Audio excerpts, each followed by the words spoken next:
Pada kesempatan kali ini, saya akan menjelaskan tentang common question pitfalls atau kesalahan-kesalahan yang terjadi pada proses wawancara.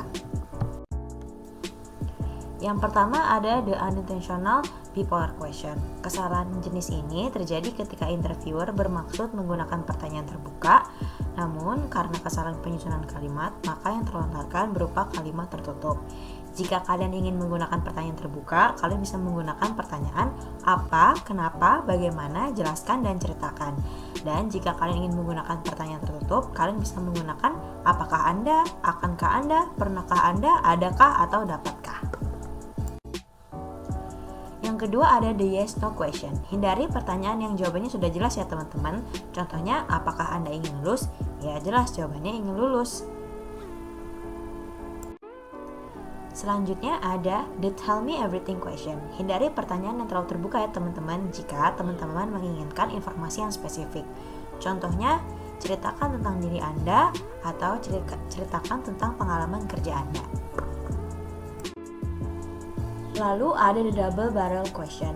Hindari pertanyaan yang terdiri dari dua topik sekaligus. Lebih baik teman-teman tanya satu persatu atau secara terpisah. Contohnya seperti ceritakan liburanmu di Bali dan di Lombok. Sebaiknya di Bali dulu atau di Lombok dulu.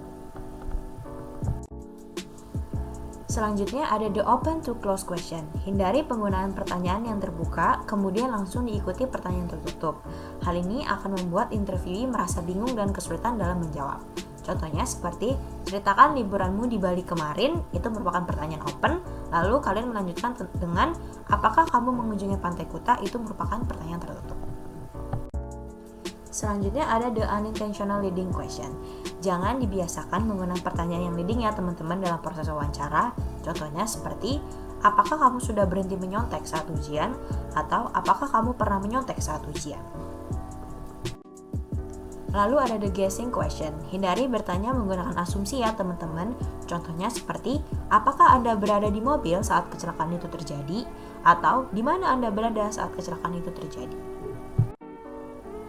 Lalu ada the curious question. Hindari bertanya mengenai hal-hal pribadi yang tidak berkaitan dengan tujuan wawancara ya teman-teman, karena itu mungkin dapat menyinggung interviewee. Contohnya seperti pertanyaan agama, usia, status pernikahan, atau penghasilan. Selanjutnya ada the too high or too low question.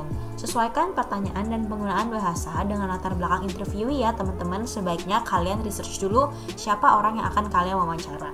Jangan menggunakan pertanyaan yang terlalu susah atau terlalu mudah. Sesuaikan dengan tingkat pengetahuan dan bidang keahlian interviewee. Terakhir ada the don't ask, don't tell question. Hindari pertanyaan yang dapat mengusik emosi atau terlalu sensitif bagi interviewee ya teman-teman. Mungkin saja interviewee tidak dapat menangani dengan baik pertanyaan kamu. Contohnya ketika kamu mendapatkan kesempatan menginterview korban pemerkosaan, kamu menanyakan perasaan-perasaan atau tindakan-tindakan yang tidak dia lakukan saat korban merasakan serangan itu. Sebelum saya mengakhiri sesi kali ini, saya akan memberikan pertanyaan yang pertanyaannya harus kalian jawab dalam waktu 15 detik.